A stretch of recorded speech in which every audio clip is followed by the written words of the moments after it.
Afternoon and welcome to The Paper Thing, episode 24 of season 5 with me, the Broken Bottle Boy, here on Twitch. In today's show, well, exciting business. We've got a magazine special today. It's the newly redesigned New Statesman up for analysis, deconstruction, jokes, and all that business. I'm just making sure I actually have the images so that we can look at them. I'm a little tiny bit hungover, so that's gonna, I'd say, probably lead to a fairly unhinged show. Usually does. So look forward to that. Let's get the Statesman up in here. Hello, Slinker Meyer. Hello, the Research Arena, and hello, Mark Kenosis. How are you all on this fairly fine Friday? Let's get the Statesman up. It's really got a very maddening front cover. Why the hell is that so big? I hate it when it does this. Right. Gotta make you smaller. Gotta make you smaller. Right, there we go. And rotate. 90 degrees clockwise. There we go. How are you all today? Tell me about your Fridays. In the chat so far, Academy Impossible, Ehud Barak, Mark Kenosis, the Research Arena, and Selinka Meyer. Hello. You've had a terrible week, so I'm ready to yell about that fucking cover. Fantastic. Thank you, Royal Flush, for redeeming Hydrate. I do need that. Yes, it's new. It's News Statesman. It's the News Statesman. Today's t-shirt is the weirdest t-shirt I've ever found. I bought it from a charity shop for £2. It's got the EU flag on it, what appears to be ET, and what appears to be Yasser Arafat. It makes no sense. Research Arena is a post-move hangover thing, because that's where I'm at. Yeah, if you have to move stuff and do all that kind of thing, it does do you in, I think. Right, so yes, hate this cover. There's so much to hate on this cover, so let's get into it. Front page of the New Statesman. They've given it this redesign that frankly makes it look like a magazine, I think, from the 70s or at best early 80s. Is this t-shirt an EU Supergirl special? No, I don't know. It's just bizarre. You know, it's just utterly bizarre. I don't know where it's from. I've never been able to find who actually made it. Right, front page of a front cover of the New Statesman. Spirit of the Age. Why tech billionaires are the new revolutionaries. You fucking shitting me. Let's see what that means when we get inside. The cover line. Stephen Bush on Labour's uncivil war. That'll be Angela Rayner saying scum, won't it? Rachel Cunliffe on why Puritans are on the rise. And Jesse Armstrong on the return of success. Moving inside. The first thing you come to is a leader column that says bringing big tech down to earth.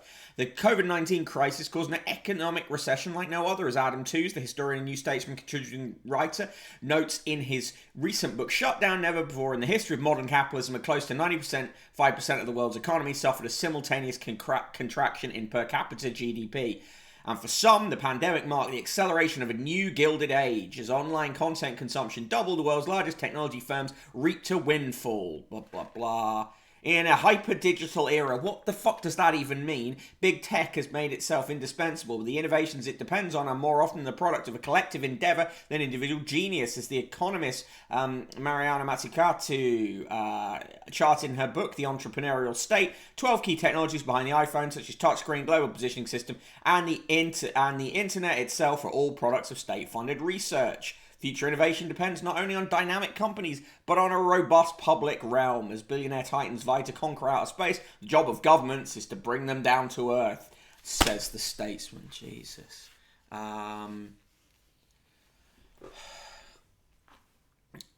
It's Rachel Cunliffe, who used to be at City AM, I think. Yeah, I don't recall that particular thing. Chronothon, they're taking the current affairs aesthetic now, the MAGA's sunk. Pretty much, yeah. Okay, so also in this issue... letter from Paris, Andrew Hussey on the pundit politician Eric Zemmour. Eric Zemmour is far-right individual. The Dark Art of Satire, Anna Leskowitz meets Succession, Jesse Armstrong. The End of the Circus, Samuel Moyne on the fall and return of Donald Trump. He'll be back. How to be a Tory, Emily Jones on conservatism's intellectual void. Oh, God. Safe Spaces, Arian Maglak on the history and future of quarantine. Nature's Psychedelics, John Burnside on mind-altering power of plants. Right, let's get into this. Mark knows it's tough on Fabianism, tough on the causes of Fabianism. Just looking at the letters. Is there a link in the letters? Not really. Not really. Right, in the Notebook, How Politics Fueled the Energy Crisis by Philippa Nuttall. I mean, look at this. This just feels like a 70s mag to me. This design is... They'll have paid a lot of money for this design. This redesign. In the Diary by Jeremy Bowen, Where the West Went Wrong in Afghanistan, The Ruins of Helmand, and My Sharp New Attire.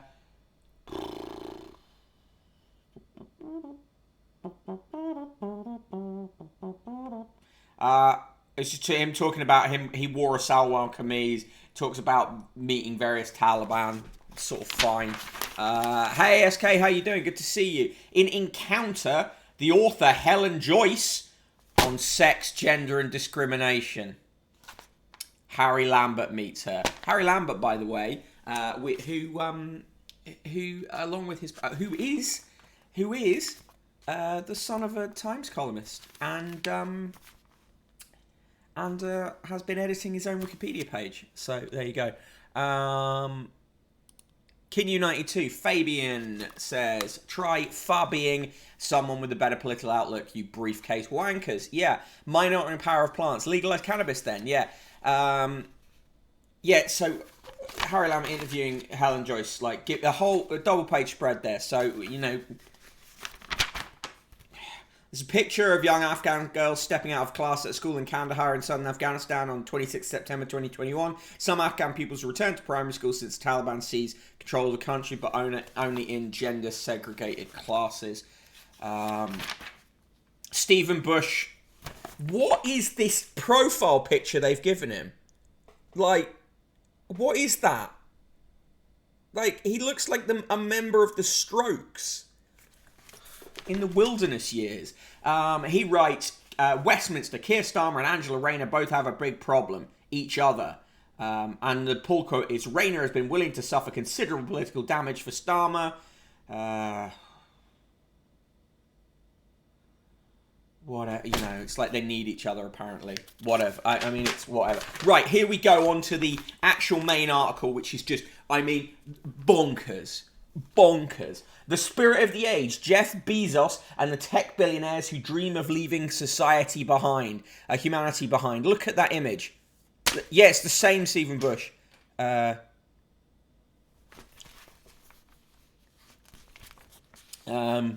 Mark, I just read the caption as they wrote it, mate. Tech billionaires could accumulate the power to create a radically unequal and unfree society. Could?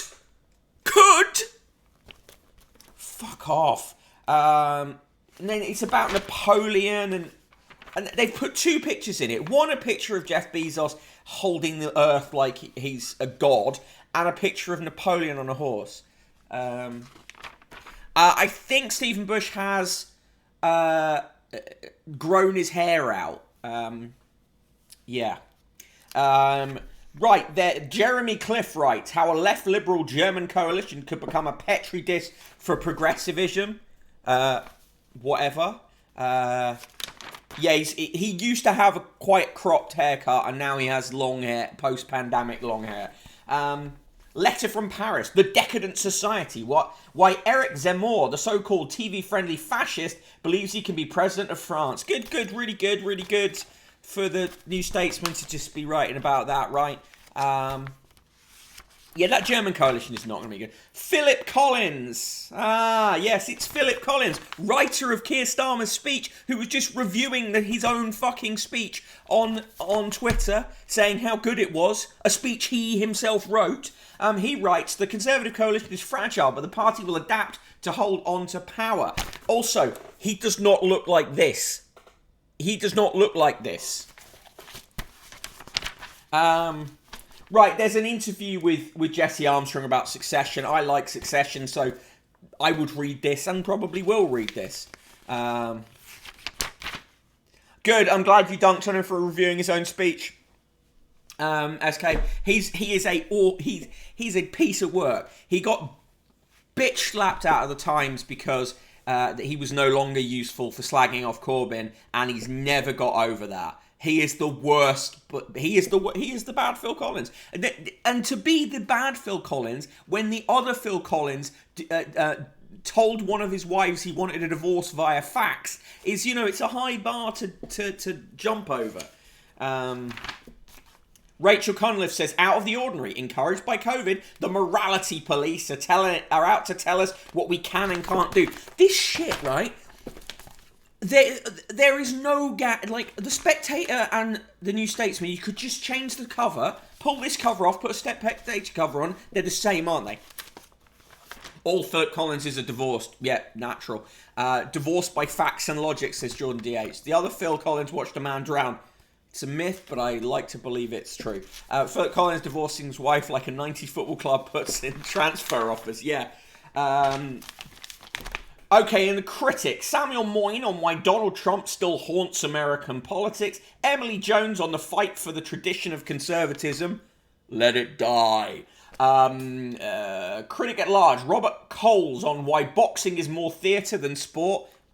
You might say that till you get punched in the face.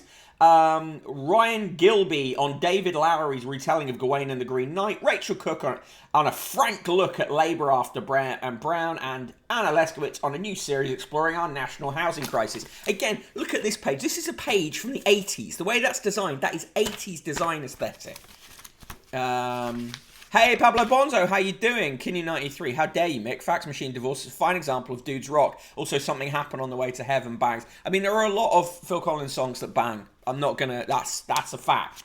So anyway, a book about Trump, and this guy says, in Michael Wolff's latest dispatch from Trump World, a fantasist president finds himself isolated. Will Donald Trump be back? Yes.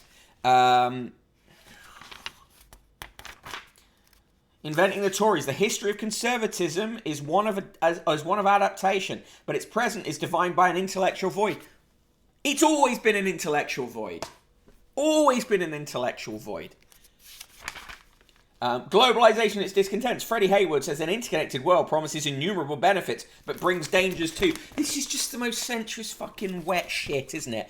Hey SK, how you doing? Yeah, later on I will be on stream with SK. I say bye SK, have a good time at work. Continuing work. Yes, I will be on SK stream later with Jack from Realpolitik and some other people to do a counterfactual about what would happen if Mike Gapes became Prime Minister. Hey, Red Tickseed, good to see you. Thank you for being here. It's really good to see you. The future of lockdown, from the Black Death to space travel, how quarantine pitches individual freedom against collective safety. My God, this stuff. Every family's different when it comes to digital. Here's a big advertorial from Google. And regularly, the New Statesman's podcasts have been sponsored by Facebook. In Critic and Large, the Sound and the Fury, Robert Coles. For all its excitement and drama, the boxing ring is a place where terrible things happen. No shit. Ryan Gilby likes the Green Knight. I want to go and see that. Rachel Cook reviews Blair and Brown, the new Labour revolution, with the headline, When Things Could Only Get Better. Spoiler, they did not. There's another... Right. I'm about to show you a page that sums up everything that's bad about the New Statesman. It is an advertorial for NatWest with the headline, How the Pandemic Encouraged Entrepreneurialism. Yeah. Heathmore 2401 off to Green Knight tomorrow. Really looking forward to it. Oh, well, I hope you can tune in on Monday and Tuesday, in fact, and tell me how that was. I won't be here on Monday because I am taking my mum to see James Bond. The Green Knight is free on Amazon Prime. Okay, I'll tell I'll tell person in the room because we really wanted to watch that. Maybe we'll watch it later after I've done Gabe's casting. And the back page is John Burnside on Nature. Those who came before us knew how plants could reveal a more vibrant reality.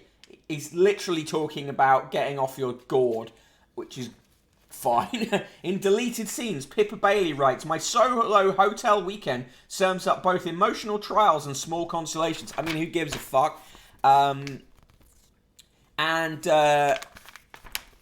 Nicholas Lazard, who I actually like, is still doing his down and out column, and he says, one dodgy kebab and he missed out on a memorable restaurant experience. He also says he heard the really awful birthday cake game from Richard Osman.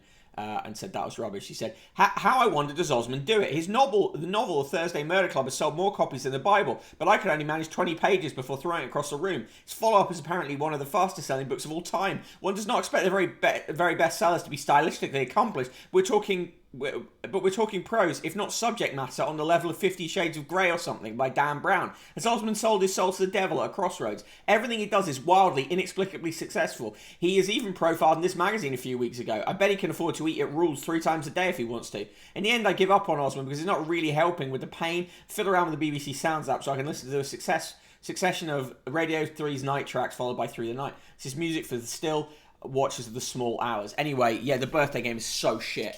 Mark Canosis, that my solo hotel weekend could have been better if it was written by one of the cock destroyers. In fact, this whole magazine should be written by one of the cock destroyers. Yes. Midnight Mass on Netflix is good too. Oh, okay, cool. And in the Q&A at the back, Yotam Optalengi, who person in the room is still angry about because she made a cake of his that said it needed 10 eggs. And it was like a nice cake, but it was way too big for any normal human. So yeah. Anyway, New Statesman. No thank you. I give that a classic negative nice, minus 69. And people say, Mick, why is it you no longer get commissions in these magazines? Possibly because they come on stream to tell you that they're bad. But this is bad. That cover is bad. The articles inside are predominantly bad. Right. For our options today in terms of papers, I have got a pile of 4 papers here, but we're only going to do 3. So, tell me in the chat whether you want The Guardian in the pile. We can do either The Guardian or The Times. Mark Canosis, minus 69 blundering dipshit staggering headlong into fascism, says Mark Canosis. Set Tupel negative nice from Slinker Meyer. And what's in the libel zone? Oh, the freckles thing. I don't know about this thing. We don't need The Guardian. We've had the New Statesman. Yeah, grand. Okay, so first off, we're going to start with the Sun. We're going to go Sun, Times, then Daily Mail, and that will be our lot for this week on the paper thing. Hope you've enjoyed the show this week. Thank you for joining me. It's been a pleasure as ever. Right, starting off with the Sun. Front cover of the Sun is bleak, pretty bleak. Just under the mastheads, full life for Sarah Fiend. Typically grim, a way for the headline to do it. On the right-hand side, now Beeb dump Katie exclusive show axed. As I said before, they will not be happy until Katie Price is dead.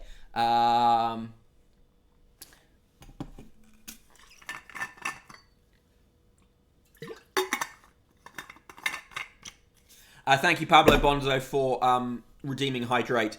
Main story. That's a Nesbit Fuelish. Driver Furious garage is shut for 7 hours by TV crew. Freckles. Basically, everyone says... Okay, that's fucking disgusting.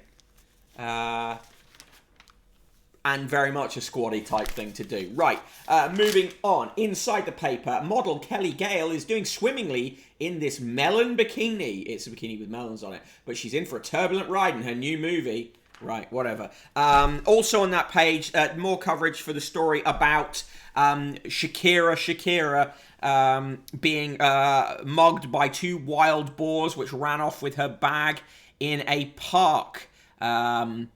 And then they've got wild boar, and then at the bottom they have Keir Starmer. Here's a mild boar. Moving on, lights, cameras, idiots. Nesbitt TV crew, TV shut garage. Ambo driver. It's beyond belief. Only in the Sun does ambulance get shortened to Ambo. On page 7, £1,000 a night suites targeted in a raid on a hotel where Lionel Messi happens to be living at the moment. So they've made it about him, even though it was a raid on a floor on the floor below him. No, 1 floor above him. I bet Keith wants to hunt down those boars. Yeah, Ambo. On pages 8 and 9, there more coverage of the Sarah Everard case and the jailing of her killer. Nothing can bring Sarah back, but jailing him forever is some relief. That's the Everard family statement. And of course, they've just put big pictures of the killer in there because the Sun never fixes that. Asbos for Ambo, Compo Yobbo, says King U92. Glitterbogged, Strictly Bosses Fear finals hit by COVID. Who cares? On page 11, Brittany, I'm on cloud 9. Dad loses control of her life, so she takes control of plane. She flew an aeroplane to mark the end of her dad's 13-year control over her life. Isabel Hardman writes, how the hell did the Met not spot Sarah's killer? Because it's a completely rotten institution. On page 13, Carla shows Brew knees. Former French President Nicolas Sarkozy's wife, Carla Bruni, model a mini dress at Paris Fashion Week hours before her husband was handed a year's prison sentence. He's not actually going to jail, though. They also still called Boris Johnson Bojo. Bojo in Ambo, Compo, Yobbo, Asbos. The reporting on this case has been awful. Yeah, agreed, Red Tixie. I've been thinking about writing something about it, but it's a tough one. On page 15, Ali Ross is angry about about Vigil, the submarine drama. On pages 16 and 17, actress who plays first female 007 on her explosive rise to fame. That's them talking to Lashana Lynch, who's pretty cool. On page 18, too hot for Riccardi, Kourtney Kardashian and her bikini pal wanted to be California grills by sizzling in the sun, just an excuse to show them in bikinis. On page 19, Andrew quits his bolt hole, waves despite sex lawsuit. Picture of him smiling from his car. I would like to see him with that smile knocked off his face in an orange jumpsuit.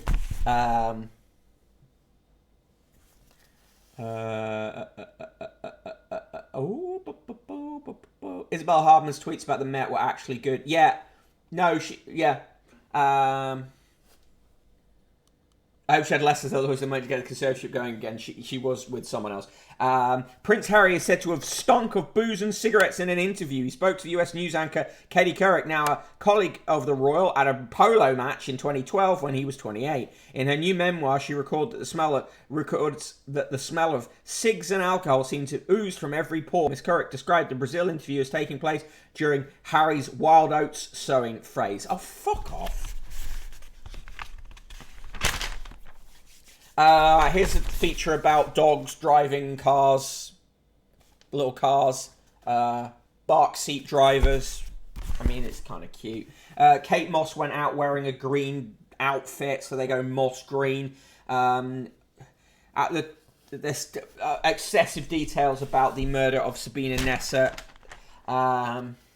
Anne-Marie talks about her fight with weight loss pills. M&M's opened a restaurant called Mama Spaghetti in Detroit, and he served people on the opening day. They give that the headline, M Spaghetti Wrap. Crap, that one. A suspected World War II Nazi went on the run from justice, age 96 yesterday, by fleeing her nursing home. Irmgard failed to show for the start of her trial into the Holocaust killings of one of 11,412 people. The sprightly pensioner was spotted leaving her care home in a taxi and heading towards a subway station. Authorities issued a warrant for her arrest, and later in the day she was spotted by police 20 miles away and taken into custody. Nazi hunter Ephraim Zuroff of the Simon Wiesenthal Center said all those people saying she's old and infirm, well, that's bullshit. Wild Oats sewing is a great euphemism for coming on debutantes. It is, isn't it? Young man got drunk and smoked tabs several years ago. Yeah, that's the headline that should be on that. Pablo Bonzo. Drop dead gorgeous funeral ad gets Undertaker a hubby. A funeral director, Louise Cook, is to marry an admirer who saw her face on a giant billboard and fell in love. Okay, that's weird, isn't it? 2.8 million in change. Lost collection of rare coins is sold for a fortune. Coins. The Steeplejack's lost collection of rare coins hit the dizzying heights of 2.8 million at auction. The 52 Tudor and Stuart coins were amassed over 50 years by Horace Hurd, but were thought to have been sold before his death in 1973. Now they've gone for many times their estimates after a descendant discovered them, still wrapped and with their paperwork. On pages 32 and 33, as we celebrate inspiring Brits strictly star on apartheid, freedom and fame. That is Motsi Mabuse, who says, Germans told me you'll never make it, black people are lazy. I showed them. They're suggesting that Dakota Johnson and Paul Mescal from Normal People might be knocking each other off. The Real Manhunt ITV, again, no thank you. Richard Osman's House of Games, definitely no thank you. Graham Norton Show, 10:30, 5 p.m. Unreported World. The Town Addicted to Coca-Cola, 7:30 p.m. Channel 4 are the TV recommendations. Coins. In Fab Daily, my clothes obsession left me £38,000 in debt. Mom of two spent £2,000 a night buying outfits on the net that she would never wear. Someone else says, I buy so much stuff I have to put it in bin bags. Well, okay, that's the problem, isn't it? The £50 letter today comes from Jason Drury, who writes, Killer Wayne Couzens has been accused 3 times of indecent exposure and was nicknamed the rapist by fellow officers. So why on earth was he still wearing a badge? He should have been thoroughly investigated long before he murdered Sarah Everard. The police must never make a mistake like this again. Mistake. A young lady would still be alive today if they had done their jobs properly. Mate.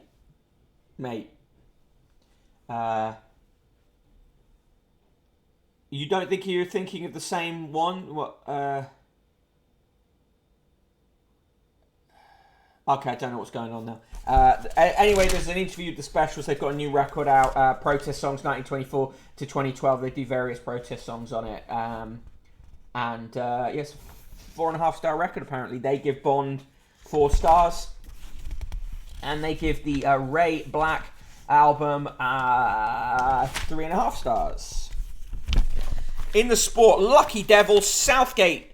Does Jadon deserve to be picked? Probably not. Gareth Southgate told Jadon Sancho he is lucky to be in the England squad, but Southgate once again left out Mason Greenwood after admitting he gave him his 3 Lions debut too early. Winger Sancho, 21, has failed to fire since the £73 million move to Manchester United this summer, and England boss Southgate said, does he deserve to be in the squad?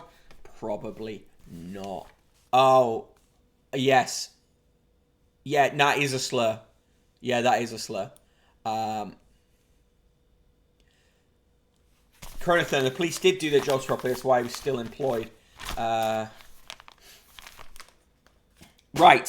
Okay, give me your scores for the Sun. It's a double negative nice, right? Clearly, a simple double negative nice. By the way, if you're perturbed by today's background image, you should be. Do check out the newsletter, which is about James Forsyth and Dan Wootton, and how, while they would never think that they were similar, they really are. 2 gossip columnists writing lines delivered to them by the subject of their columns. Right.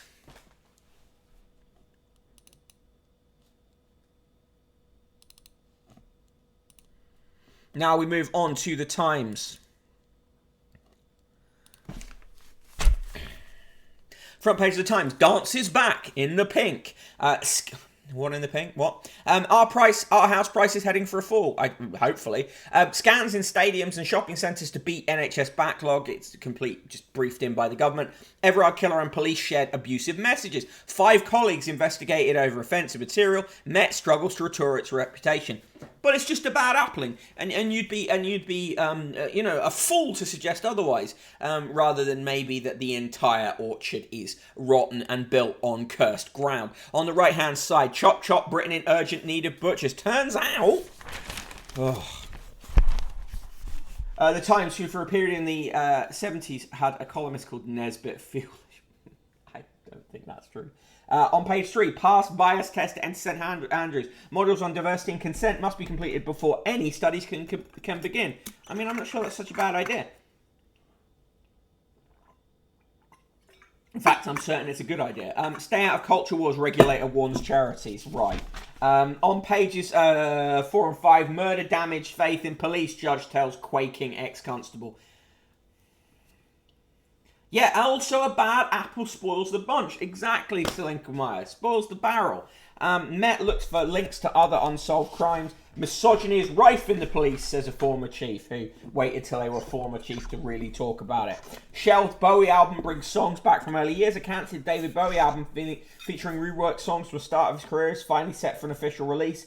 For Toy, recorded in 2001, Bowie and his band recorded new tracks as well as new interpretations of songs he had first recorded between 64 and 71, including I Dig Everything, The London Boys, and You've Got a Habit of Leaving. Sees the album took root in 1999 when he performed Can't Help Thinking About Me for the first time in 30 years for an episode of VH1. BBC has collaborated with Tim Berners-Lee to create a prototype app that uses people's Netflix and Spotify data to make better viewing recommendations. Experimental system has been built by the corporation's research and development team, and though it may never be released to the public, it's being used to assist work on personalising BBC services while protecting people's privacy. Fine. Corporation lags behind rivals on jobs for women. That was covered yesterday. Financially refused to pay £2.6 million divorce bill avoids jail. That would not have happened if he was, a man of much lesser means who, for instance, hadn't paid child support. Met rebuked over undercover officers' affair. Rebuked. That was a horrendous crime. Oh, the delicious Schadenfreude. Germans grin at Britain's misery, says Peter Teed. We warned Brexiteers this would happen. Now we don't care. Founders of an energy company that owed the regulator hundreds of thousands of pounds appear to have used the company Twitter account to promote a new cryptocurrency venture as their firm crumbled. Symbio Energy, which had 48,000 customers, went into administration on Wednesday, received a final warning from Ofgem, the regulator, over £600,000 it owed in 2 mandatory payments for government renewable schemes. The Watford-based company, founded in March 2019, had faced complaints about poor customer service and was consistently placed to the bottom of the rankings. These energy companies are Potemkin companies. Cressida Dick should never have got the job in the first place after Jean-Charles de Menezes. Correct. They're even saying she could have her contract extended for 2 years. She needs to get gone. Yes. Strangers on a Train could bring you deep and meaningful joy, according to a new bit of research. Don't believe it. Carrie Johnson prepares LGBT conference speech. Carrie Johnson will make a rare intervention at the Conservative Party conference next week, where she will give a speech about importance of defending LGBT plus rights. A great topic, but she's not she's if she wants to be a politician, stand for office. On pages 14 and 15, is it safe to receive your flu jab and COVID booster at the same time? That's the question. It seems to be yes. 6 in 10 older teens may have an eating disorder. Well, wouldn't it be good if the Times and other newspapers stopped contributing to an environment that fosters eating disorders? Is one way of getting on with other passengers, getting tossed off in the quiet carriage. Heathmore 2401, who is she? Carrie Johnson. She's Boris Johnson, the Prime Minister's wife. Taliban kill Afghan sniper denied place on British rescue flight. But don't worry, we got the dogs and cats out from the Operation Ark cunt, didn't we? Descendant strikes gold with coin collection. We've covered that. Garage worker in court accused of predatory killing. That's the killing of Sabina Nessa. Designer in talks to save fashion brand Roland Mouret is best known for his figure-hugging Galaxy dress. He's now talking to backers to try and keep his brand alive. Labour Friends of the Police had me especially angry, yet appalling. The LGBT Plus speech at Tory conference woman, I mean. Yeah, that's what I was saying.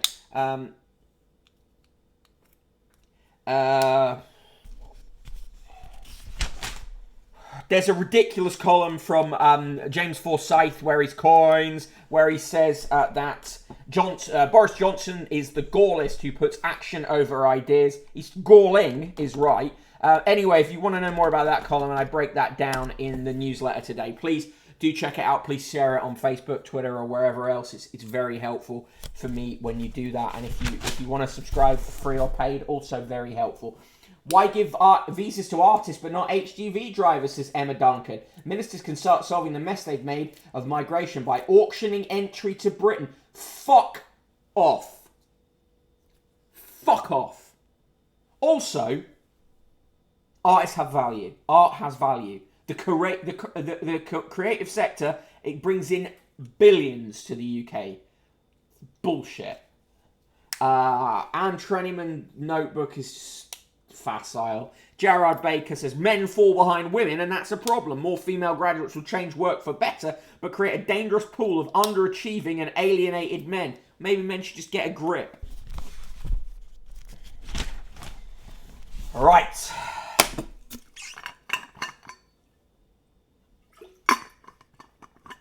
In the birthdays today, Jimmy Carter is 97, Dame Julie Andrews is 86, Michaela Cole is 34, Keith Duffy, Boyzone actor and Coronation Street actor, is 47, Emerald Fennell, the writer, director and actress, 36, Sandy Gall, news anchor and foreign correspondent for ITN, is 94, Rupert Gavin, the chairman of the Historic Royal Palaces, chief executive of Odeon and UCI Cinemas until 2014, is 67, Phil de Glanville, rugby union player, former England and Bath captain, is 53, Baroness Susan Greenfield, the neuroscientist, founder and chief executive of Neurobio and former director of the Royal Institution, 71.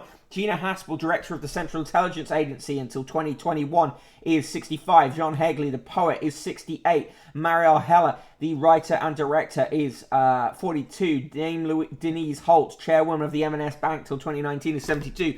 Brie Larson, the actress, 32. Lord Colin Malcolm, senator of the College for Justice in Scotland, 68. Theresa May, MP for Maidenhead, prime minister and leader of the Conservative Party till 2019, 65. Yusun Dor, the singer and percussionist, is a 62. Lord Gus O'Donnell, cabinet secretary and head of the civil service till 2011, is nice, 69. Adrian Partington, organist and choral conductor, director of music at Gloucester Cathedral, 63. Andre Rieu, the violinist and conductor, 72. Dame Scylla Snowball, real name, group chairwoman and chief executive of the advertising agency Abbott Mead Vickers BBDO until 2018, is 63. Stella Stevens, the actress, 83. Elaine Storkey, the theologian, Women in the Patriarchal World, 25 Empowering Stories from the Bible, is 78. George Weah, president of Liberia, president of Liberia, is 55. On this date, in 1856, Gustave Flaubert's novel Madame Bovary was first serialized in the Revue de Paris,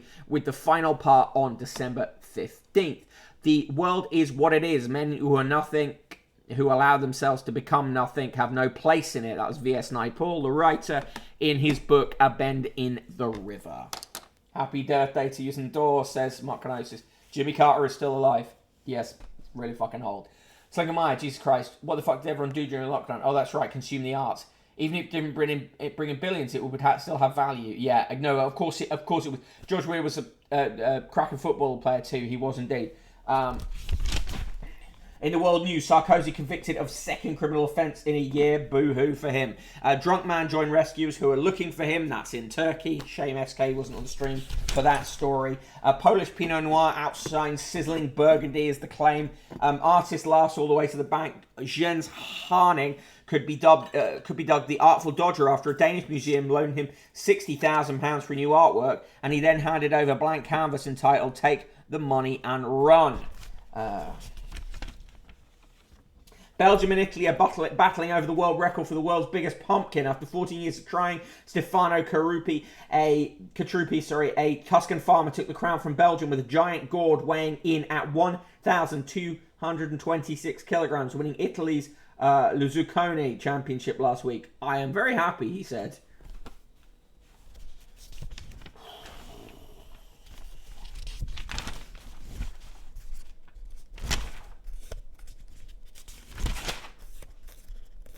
Yeah, it's a great story, isn't it? Richard Briggs, colourful owner of Hyde Park Stables, where royalty, both blue-blooded and a Hollywood variety, went to ride and socialise, has died. He was 76.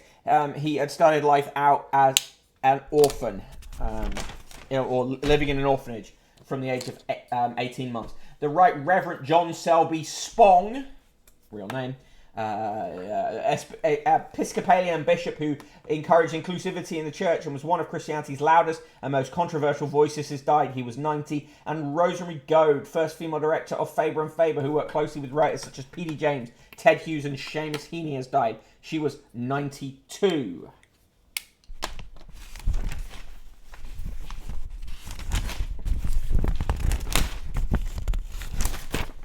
And in the sport, judges fixed Rio Olympic boxing bout. Sancho lucky to be in squad. And fan jailed over online racism. That's a West Brom fan.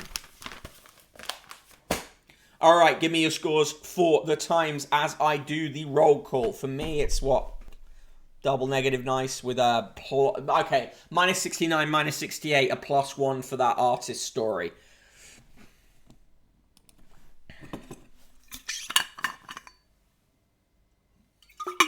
Okay, in the chat today, I'm the Broken Bottle Boy. You can follow me on Twitter, @BrokenBottleBoy. Thank you if you do, and if you don't, why not?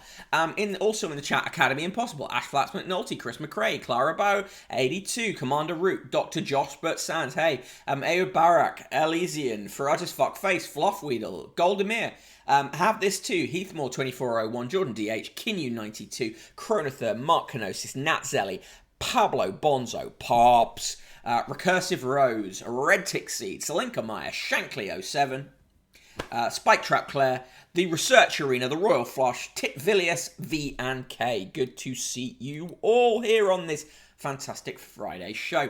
Selenka Meyer gives the Times a double negative nice, quadruple negative nice from Red Tick Seed.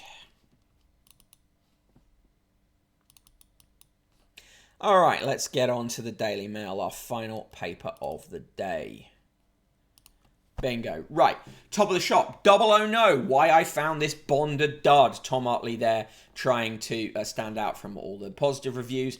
And more on Cressida Dick. Evil PC will die in jail. Damning Met errors left him free to kill. Women MPs demand Cressida Dick quit. Home Secretary doesn't back her. No wonder with her career under serious threat, she's hanging her head in shame.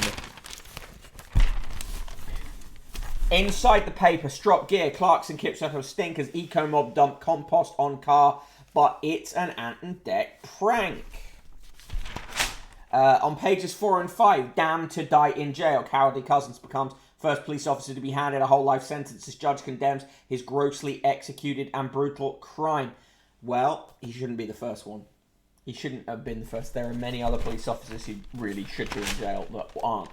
Did he commit more crimes? Is the question on pages 6 and 7. On page 8, Raab vows to make safety of women his #1 priority. Right, yeah, I believe that one. I see it. 9, Watchdog probes 16 Sarah case copped.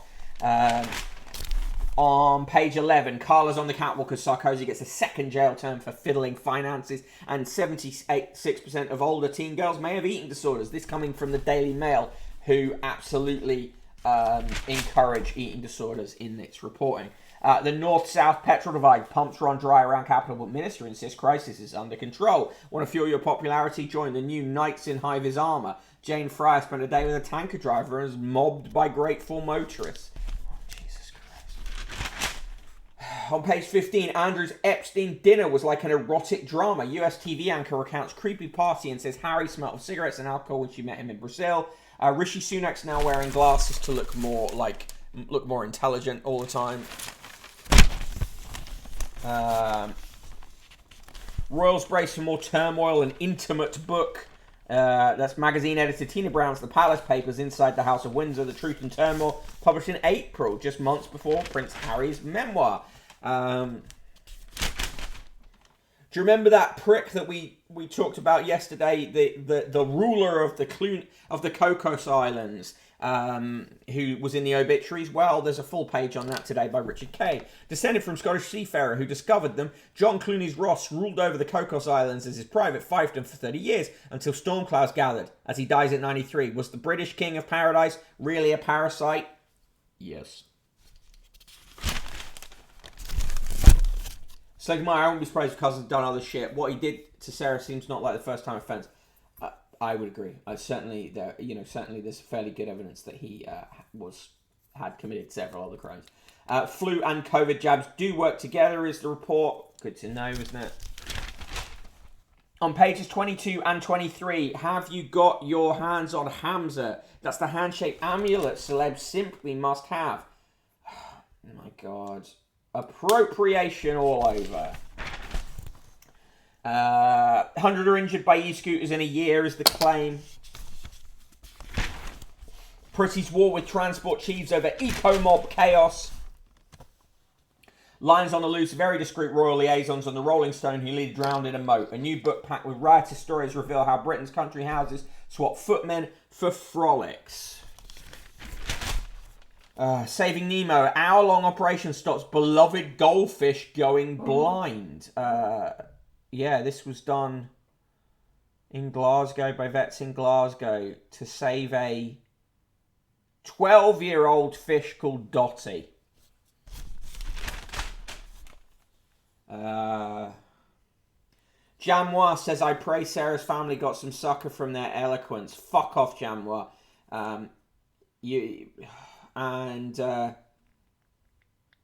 She likes...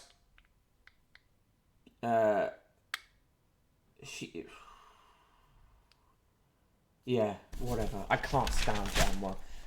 Okay, on October 1st, 2021, on this day from the Daily Mail, 1938, the Home Office is to tackle the question of providing permanent bomb shelters in London and some of the main provincial cities. Meanwhile, ARP organisations are being asked to bear in mind the lesson of recent events by making an adequate store of trench-making tools, a complete plan for trenches, and a rota of volunteers to be called on for digging duty.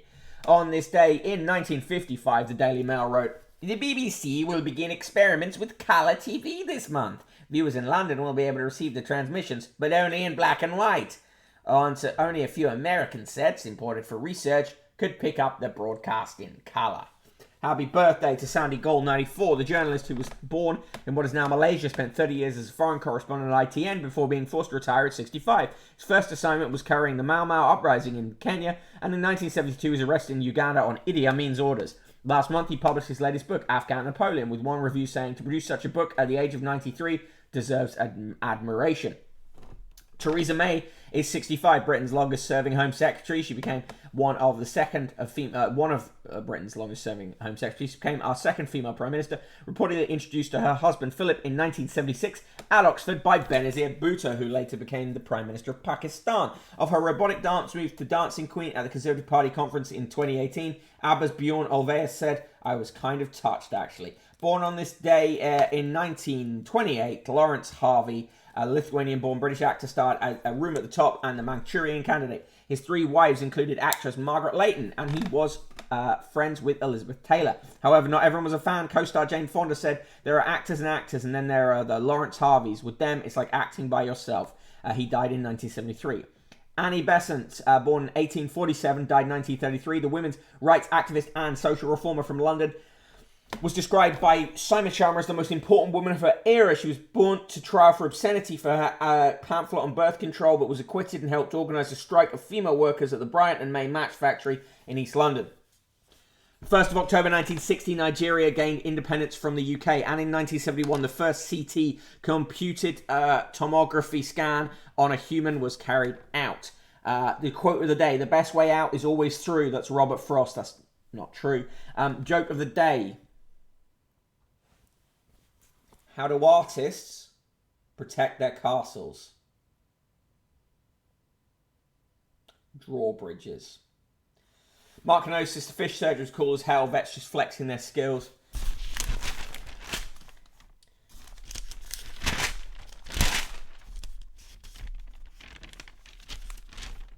Daily Mail has got round to writing about Squid Game.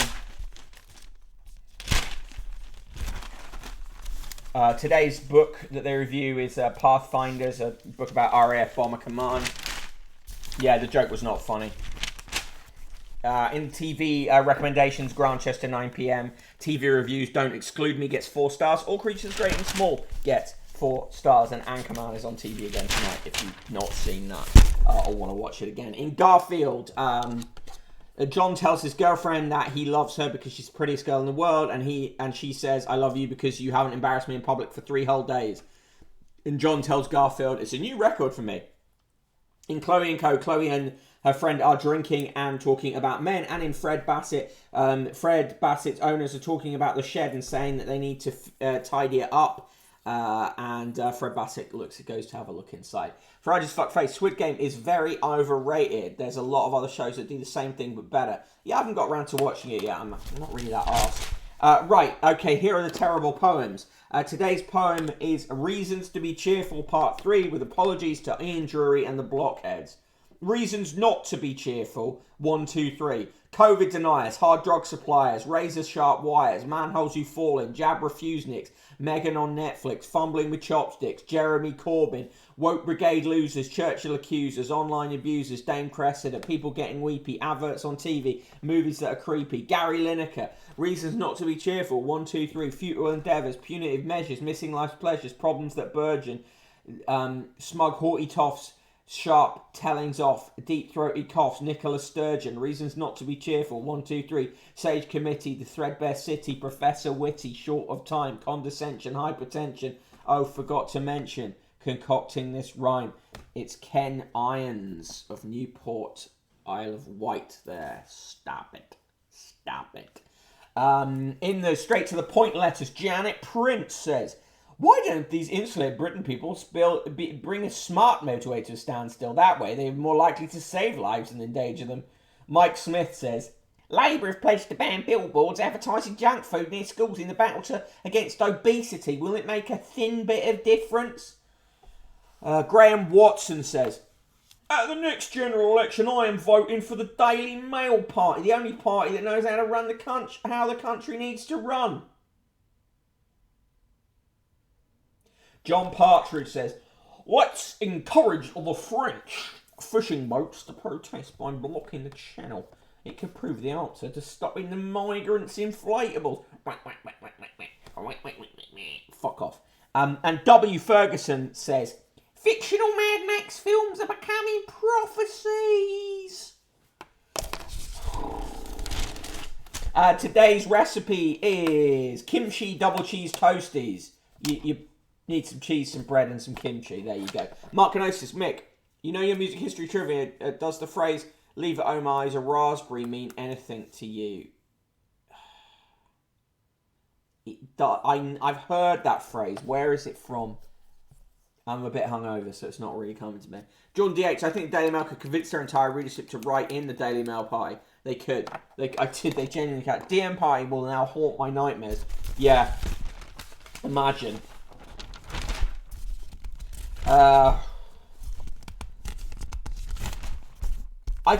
I love kimchi and I like cheese toasties, so the combination of the two does sound good.